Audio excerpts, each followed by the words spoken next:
Lo que preguntas y que insistes es que yo no hablo mucho, solo una vez he hablado en una entrevista que me hicieron y ahora esta es la segunda vez. La experiencia de Dios es que es como la vida del matrimonio, entonces no se puede estar hablando de las intimidades conyugales o de las intimidades del noviazgo a cualquiera ni en cualquier momento, ni se puede hablar, o sea, son de la pareja. O lo más, así cosas así más o menos cercanas se puede hablar con alguna persona, pero muy contadito. Y esto otro pues es algo parecido, no se puede estar contando a cualquiera. El Evangelio nos dice que no demos los tesoros a los chanchos porque los pisotean, pues algo así, pero bueno.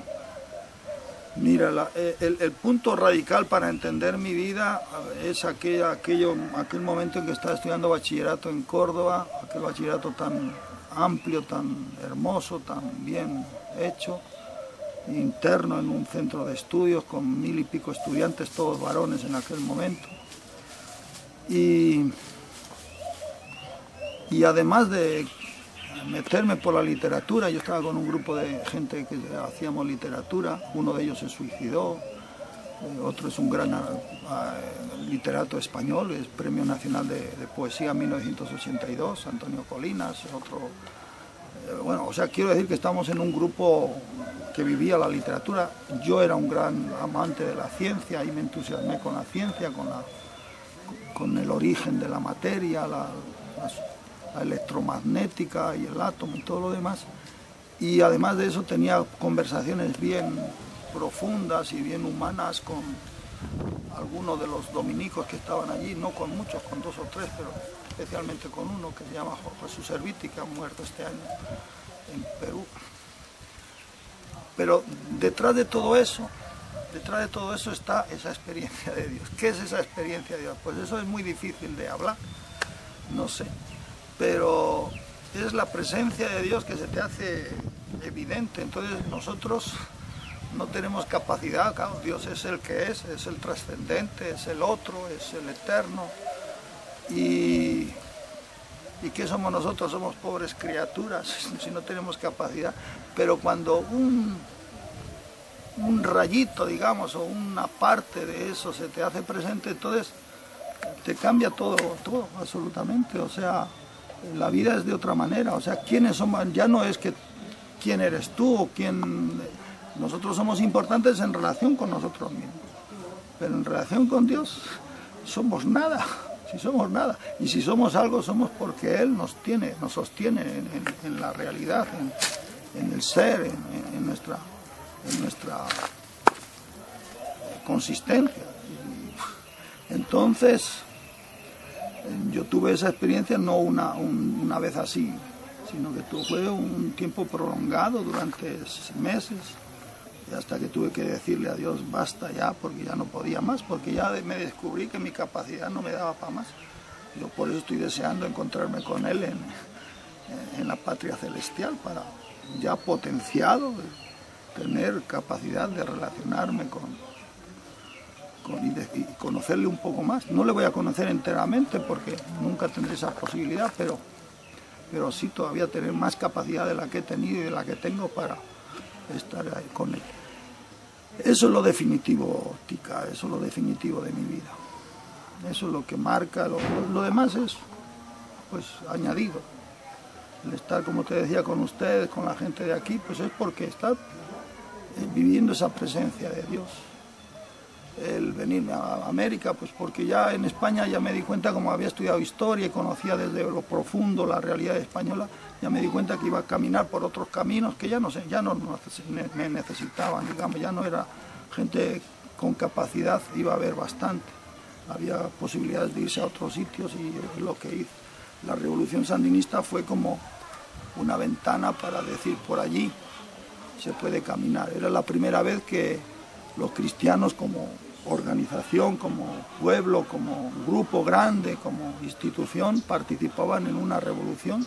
Nunca en ninguna revolución en la historia han participado los cristianos como tales, han participado cristianos específicos en la Revolución Cubana, en la Revolución Francesa, pero una masa de gente cristiana que se incorpora a un proceso revolucionario y popular nunca había habido, y yo estaba entusiasmado. Yo entusiasmado de participar y fui desde los primeros momentos. Me incorporé a la educación, a la alfabetización que iniciaron en enero. Se inició en marzo, pero en enero empezó a organizarse. Yo fui de los organizadores, estuve en Chinandega. En Chinandega fuimos el departamento que mejores resultados sacó en la alfabetización aquel año. Y ya me quedé allí pues con campesinos. Me enamoré de los campesinos centroamericanos hasta hoy sigo con ellos. ¿Por qué me enamoré de los campesinos centroamericanos, nicaragüenses y luego salvadoreños? Pues porque tienen una vivencia de Dios muy natural, sin complejos, sin grandes. La vida de cercanía con la naturaleza les hace ver la presencia de Dios en la semilla que crece, en la vida que se propaga con los hijos, en los bienes que se consiguen, en las desgracias que llegan también a veces, las dificultades. Es una vivencia religiosa, no digamos cristiana, pero está en la base de la experiencia cristiana. Y luego en concreto con el grupo de Nueva Esperanza, porque aprendí con ellos en Nicaragua que vivían el cristianismo liberador, que eran capaces de dar a sus hijos para combatir el mal, para combatir la opresión, para combatir la injusticia, que morían familiares queridos. Y sin embargo ellos seguían con su fe, seguían con su lucha a pesar de su pobreza, seguían haciendo los viernes de Cuaresma, seguían haciendo las pastorelas y las posadas de Navidad, seguían haciendo los rosarios a los difuntos, seguían haciendo la participación en las misas muy viva y tal. Entonces era una vivencia religiosa unida a toda una proyección social muy profunda, y hay una presencia del Espíritu de Dios que va más allá de las jerarquías, va más allá de los teólogos. Eso no, la gente que no lo haya vivido no lo entiende. Cree que es porque le achacan a cuestiones del marxismo, le achacan a cuestiones de influencias de estos y lo otro, pero no entiende que el Espíritu de Dios está en medio de los pobres.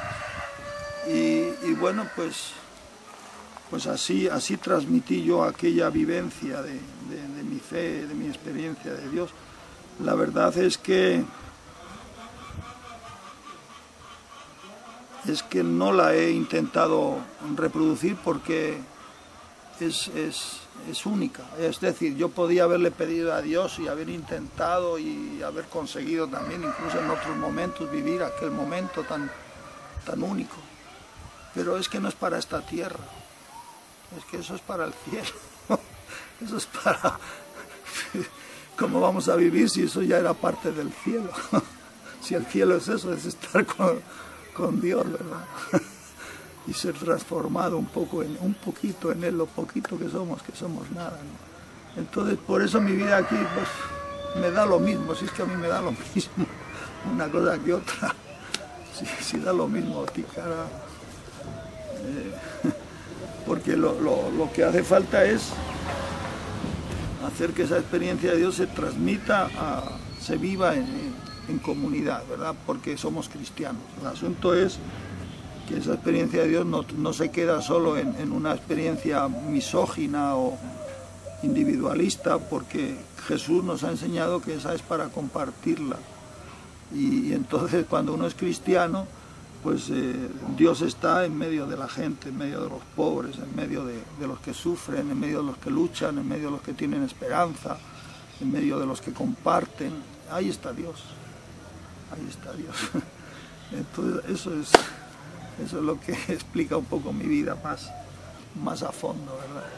Y entonces los estudios de las ciencias y todo que siempre me ha entusiasmado y que sigo, pues yo creo que conozco bastante bien la evolución, la he estudiado por mi cuenta, la evolución biológica, pero también la evolución humana, con la paleontología, y más habiéndose dado al ladito de mí, donde yo he nacido y donde he crecido, en Burgos, los yacimientos de Atapuerca, que son únicos en todo el mundo en cuestión de riqueza antropológica, paleontológica.